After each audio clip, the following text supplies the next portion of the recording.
So in AWS EC2, and so this is my AWS management console. So after successful login, and I'm going to the EC2 instance.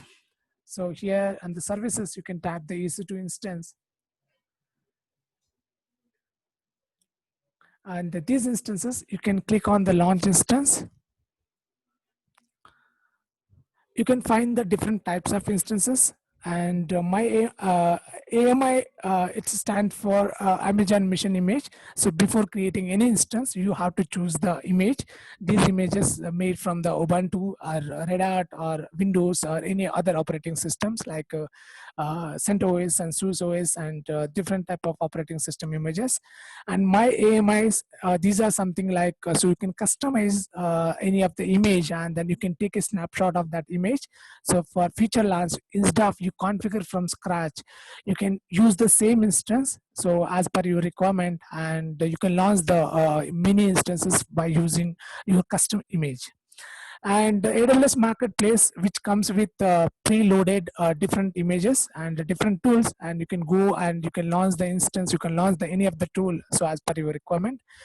Community AMIs, so you can find the many of the community AMIs. So for the quick start, so I'm using the default existing instances. So for that, I'm using Ubuntu instance, and 64-bit instance I'm using that. Once you choose the Amazon Ubuntu image, so there are multiple different instance types are available, like nano type, large type, and the free tier also eligible for the micro. For the demo purpose, I'm using a free tier which have 1 CPU and 1 GB RAM, and which have EBS only, that is the elastic block storage. So this storage part I will discuss more in the upcoming labs. So and click on the configure the instance. So inside that, so I can configure this instance. So for the timing, I can leave it as a blank, so I don't require to choose any of the network and the permissions, and then choose the different types of additional configurations for that, and go to add a storage. So inside add a storage, so if you see that by default the root volume is added here, and it's a volume type is, there are three types: a general purpose, provisional, and magnetic. And if you add additional volume, so this comes with the EBS, that is the elastic block storage. And here, so it will add one more two more additional different types, that's cloud HDD and through output optimizing HDD. So we don't require this, and we have to focus on this section. So if you are actually running your instance with the production for production purpose, you can uncheck this instance, so that if something is goes wrong and then you are trying to terminate the instance, your hard drive is not going to be deleted. So and you can uncheck this one. So and for this demo purpose I don't require. So whenever if I terminate the instance, my hard drive also going to be deleted automatically. And these tags, these are for the reference purpose, so I'm using it as, this is my demo instance. Demo instance. I'm adding additional tags like my project name, and this is my POC project. And go to configure the security groups, and inside these security groups you can allow that, okay, which are the ports you are going to open, and which are the ports are trying to access the data, and inbound and outbound of the data. So for that, what I'm doing here, so I'm creating that, okay, this is my demo instance group, security group, as the security group. And by default port 22 is enabled, so can also enable additional ports so if required. So I'm opening the HTTP ports, and 80 and 8080. Go to next, and inside that, so this is my overall preview, and you can go through that, okay, what are the storage, how much storage you have selected, and what type of image you have selected, and what are the ports you have opened. And now click on the launch. While creating an instance, so it will prompt you for generating the key pair. This key pair is a very crucial, and if you want to access your instance by using the public key, so you have to create a key, and that key can be used for accessing the AWS instances. So here I'm creating the new key, and my key I'm using it as a demo key is my key, I'm using that. and this key I'm downloading that, and please make sure that this key will be generated only once, and if required you can get it from the administrator. And then now click on the launch instance.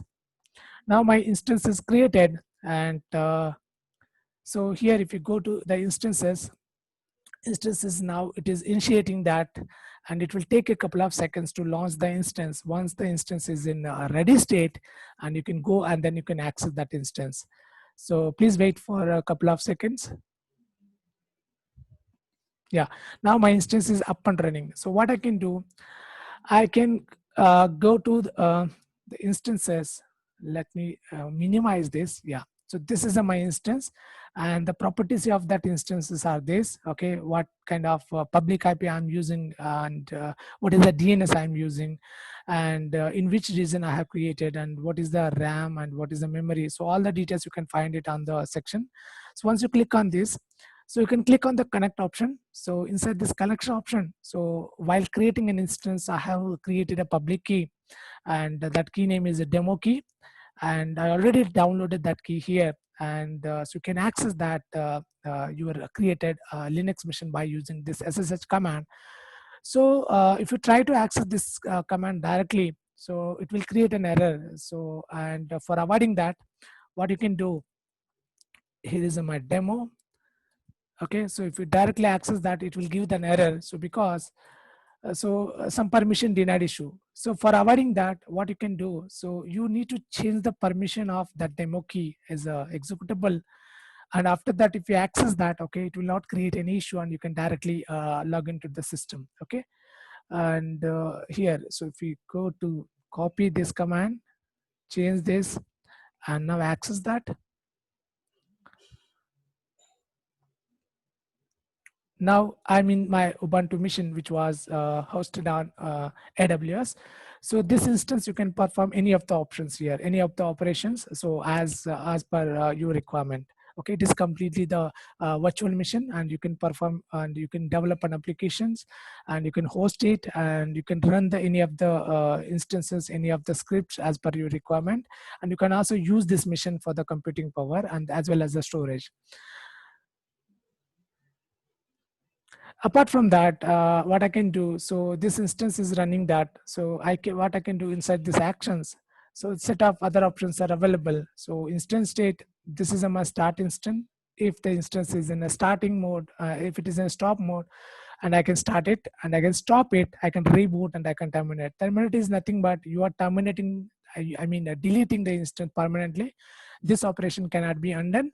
And coming to the instances part, so if I go to this instance, and if I click on the terminate, and if I click on the S terminate, so it will permanently delete. So AWS provide some additional features for the security purpose. So what I can do, I want to make this instance as termination protection. So I can go to the instance settings and change the termination protection and enable this, so that accidentally if you are trying to delete, or maybe someone from your team trying to delete this instance, so it will prompt you that, okay, this instance cannot be deleted, and termination protection is enabled for that. If you see that, this kind of error, you can get it. Okay, so such kind of additional settings also we can enable that for any of the instance. And apart from that, we can also create a image from this existing instance. These are the other options I can talk into the next demo. So now we have launched my Ubuntu machine. So now I'm running my Linux machine, but from AWS, I want to create a Windows machine, and I want to access that Windows machine from my Linux. Okay, so what I can do, I can click on launch instance, and here I have different types of images from different operating systems. I can search the keyword is Windows, and so you can choose any of the instance, but I'm going with free tier eligible instances only. So I'm selecting it as a Windows server, and go to the next.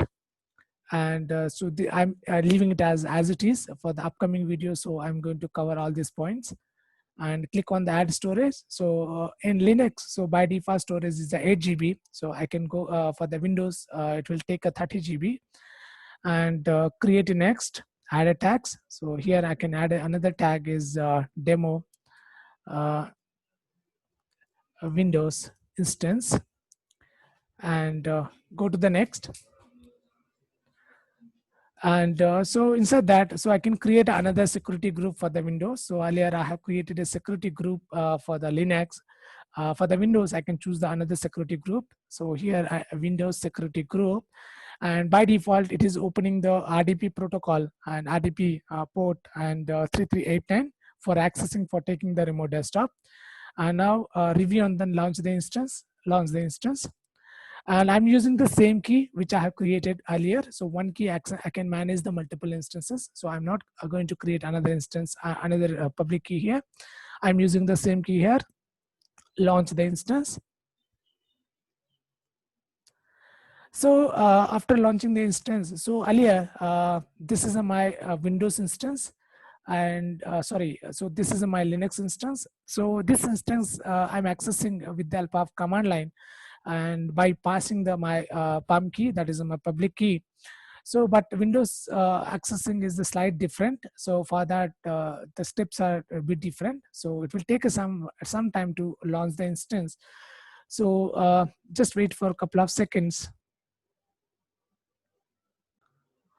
So now my Windows instance is up and running. So what I can do, I can again go here and then connect.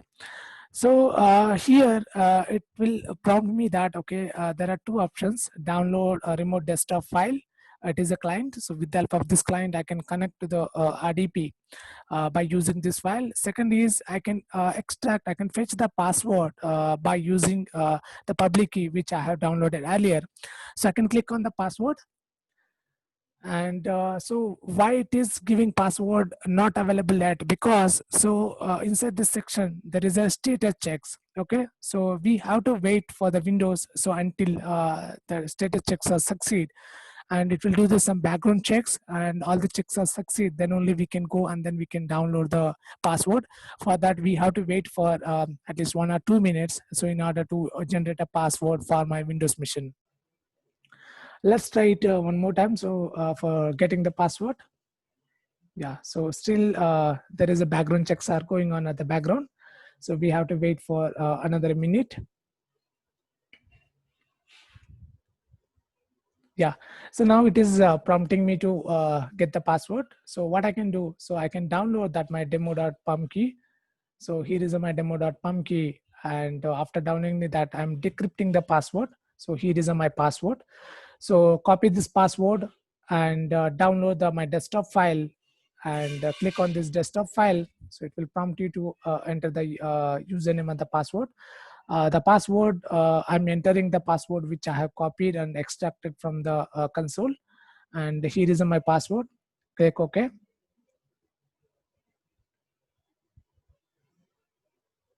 So this is my Windows instance, so which I have created on AWS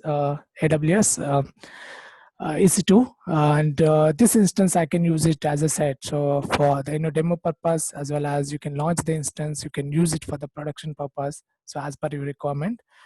And this is completely secure, and so you can perform any operation securely. Here is my Windows machine. So let's maximize the window, and you can perform the complete operations. You can use this instance same as your desktop instance. So and that's it for today, and I hope you enjoy the video. And so you got all the information about how you can create the Windows and Linux instance. Hopefully this lab give you a chance to work with EC2 Linux and Windows instances, and how see this work. And we come to end of this lab, and thanks for watching this. I will see you in the next lab.